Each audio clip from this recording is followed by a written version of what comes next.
Everybody, so today we are going to first learn what is DP, then we are going to solve today's lead code problem. So while learning DP, most of you get scared. You should be, just kidding. So if you are trying to learn DP, this video is gonna be a gold mine for you guys. So let's start.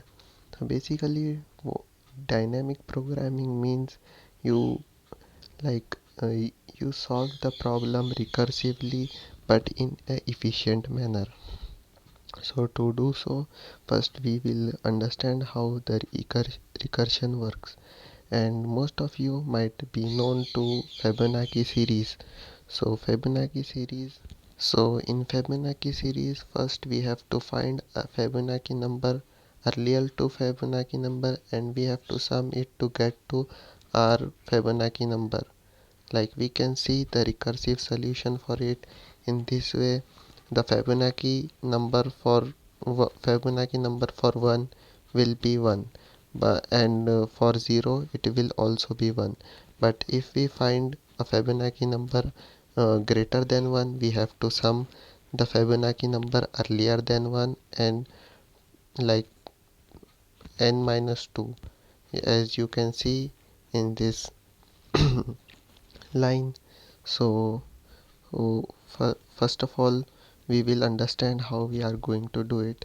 So if we do it through the recursion, we can do it like we can divide our problem into two sub problems, as we can find Fibonacci number for 4 and Fibonacci number for 3. Then it will be subdivided into many parts, like 4 will be subdivided into 3 and 2, and then 3 will be subdivided into 2 and 1, and 2 will be subdivided into 1 and 0, and so on. But as we know, if we use divide and conquer algorithm in recursion, we can probably be using like vast number of time complexity, which will affect our solution and efficiency, and it will not be submitted on the Leetcode.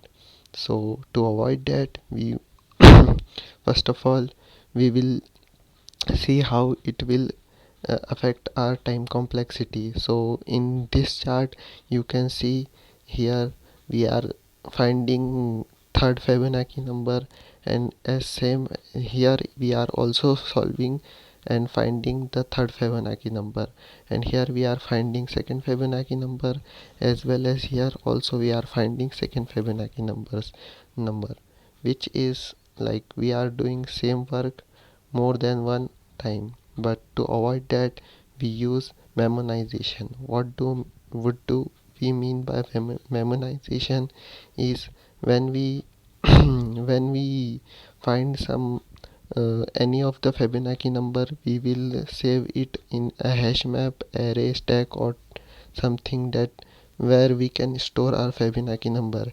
Like in this solution, on this page I have tried solving this problem, and in middle you can see there is an array in which I have stored the numbers with their indexes. In this way you can save the Fibonacci number for 3, 2, 4, and when you want to get a Fibonacci number of 5, you can directly take the Fibonacci number of 3 and 4, sum it, and you can get the Fibonacci number for 5, and so on. So this is little bit of like we can say introduction to dynamic programming, and today's problem is not so that hard that we should need to learn both type of dynamic programming. Basically there are two types of dynamic programming, which is 1D dynamic programming and 2D dynamic programming, but today we have to study only 1D dynamic programming. So let's get into our problem. So we are given an integer n, and we have to break uh, it into the sum of k positive integer, where k should be greater than or equal to 2. and maximize the product of those integers. So we have to divide our n such that its product of its broken numbers should be like max. So in this way you can see that 2 is further divided into 2 once, and then it is multiplied and our output is 1, whereas in example 2 we can see that n is 10 and output is 36. So how it is further divided, in explanation we can see that 10 is divided into 3, 3 and 4, and then their product is 36, which is maximized. And we can also see the constraints. So we will only be given the number between 2 to 58. So let's get to our approach. So in this diagram we can see that we have taken two examples which are given in our problem. So 2 is broken down into 2, 1 and 1, and we have got 1 as a product, which is like maximum number. And but in the case of 10 or a number which is greater than 9, we have to further divide it into or break it into more than two numbers whose product will be maximum. So in this way, in our question we can see that it is break down into 3, 3 and 4, but our approach will be different. So while solving our problem recursively or by dynamic programming, we are going to use same approach. So in this we we are breaking 10 into 6 and 4, like we are going to try 1 9, then 2 8, and we at some point we are going to get to 6 and 4, and then after that 6 will be further divided into 1 5, 2 4, and then 3 3, and after that we are going to judge if our product is maximum, like it is not less than our earlier product. So if we got our maximum product, we are going to return it. So we know our basics, so let's get to our solution part. So here I have already solved our problem, where you can see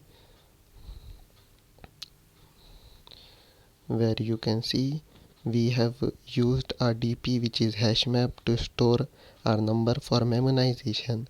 So first we have taken a for loop.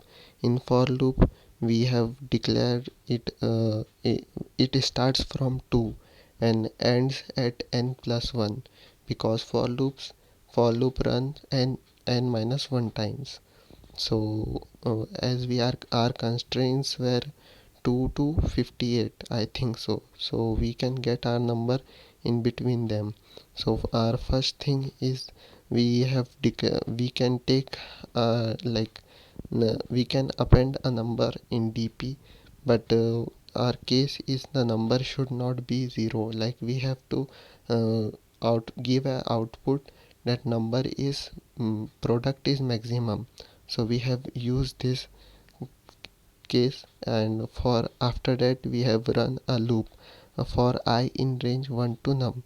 So num is basically a number from our upper for loop, which is going to run in between our constraints.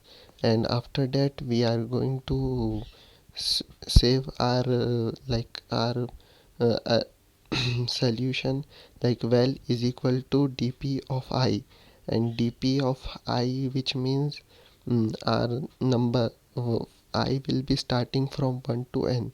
So I will be like we have breaked a number 9 into 1 8, then so here I have done little bit of calculations which will lead us to our solution. So I have break down numbers such that our product should be maximum. So as we can see that until 9 we can use this formula, but after that we have to use a dp. So while doing it, you can see uh, in like when we break down 10, we can do it like 1 9 2 8 3 7 4 6 and 5 5. But at the fourth position, as we have done 4 comma 6, then 6 will be further divided into 3 and 3, and 4 into 3 into 3 we will be getting our maximum product. And in this way, as we have done solving it in our this step, so d dp of num is equal to maximum of dp of num comma well.